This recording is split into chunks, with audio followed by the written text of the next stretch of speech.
السلام عليكم ورحمة الله وبركاته. تعالوا نعمله كده أكلة حرشة كده تفتح النفس. حتة جبنة قديمة على كام معلقة كده من الطحينة وعودين من البقدونس، هخلطهم كلهم مع بعض وهنزل عليهم بمعلقتين 3 من الزيت. والطحينة دي أنا عاملاها في البيت يا جماعة زي ما انتوا هتشوفوا كده. بعد كده بقى هحضر طماطم وخيار وبصل متقطعين صغنن كده، هنزل عليهم. لو عندك زبادي حطي معلقه، لو عندك جزر ابشري واحده كده.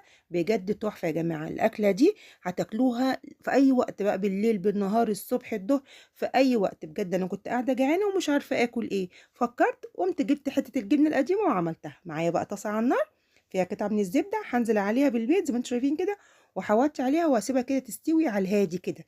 بجد تحفه. اسكت؟ لا ما اسكتش، بعدت كمان جبت فلافل وقطعت بقى خيار وقطعت بصل وقرنين فلفل وشويه عيش ناشف بقى. كلوا وادعوا لي يا جماعه، بجد اكله تفتح النفس وحاجه كده بسيطه وسهله ومش هتاخد منك ولا وقت ولا مجهود خالص، واكله فعلا حرشه. بصوا بقى العيش الناشف وجماله. وبعد الاكله دي بقى كمان لو كوبايه شاي بالنعناع خطيره. بجد اكله ولا يا ولا. ايه رايكم بقى؟